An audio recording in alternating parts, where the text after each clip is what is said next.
Sabaw sa tinulang manok nga gipusan og sili ang gilapuan sa lawas sa kababay kinsa gibalian pakuno sa liog sa iyang kapuyo nga mohinungdan sa kamatayon sa biktima.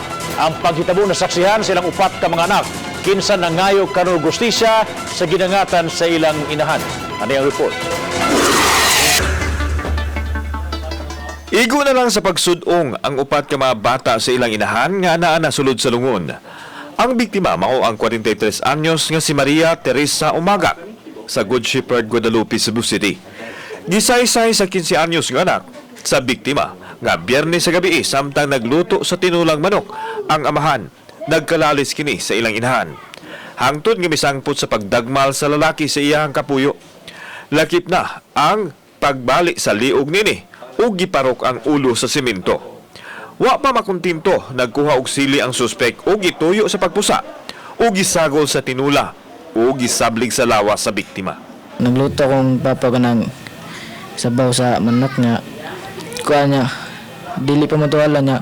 Nagkuha og sili akong papa niya, iyang gibutangan no. Isablig sa mama. Pagkaadlaw Sabado, nagluya na ang ilang inahan og dili na makalihok ang liog.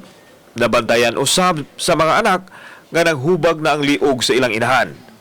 Domingo sa buntag, nabantayan na sa mga anak nga wa na maglihok ang ilang inahan. Giswayan nila pagdala sa ospital apan gideklara nga patay na. Ang sa papa sa una sa Bohol, nagpost og picture siyang mama og papa sa nga gikasal nya. Man ba niya? Nakita akong mama sa Facebook. Mura siya ka nagsilos niya. Nagyaw-yaw mama wa siya nagyaw-yaw hantod ko nadapatan siya ba.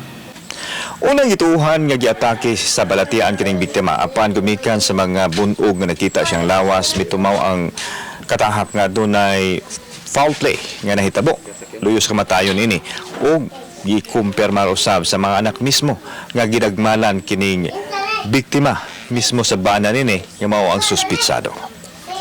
Kinulata ko na ako magbuwang kay tayo man nga mga atong maging 1 month nangagi hinguli ng probinsya kay gikulata po ibunalan ko nagsilhig wanya karon kay lagi akong magbuwang na mga anak gagmay matong balik ko dire. Hinuon nakapanugon pa siya sa iyahang mga anak. Ang kamagwang anak na ang nitaho sa kapulisan sa ginangatan sa inahan hinungdan nga nasikop ang suspek nga si Raul Quicho. Anaan na sa detention cell ang suspek nga gitakdan pa sa kasong murder. Naglisod mi og kuha og additional testimonies kay ultimo ang inahan sa biktima sa namatay nagdumili sa pag-file og kaso. Well, in fact, ni pirma og Weber nga dili ipa-autopsy ang iyang anak. Og pag-execute na ito affidavit ang bata, kinahanglan ni consent sa guardian.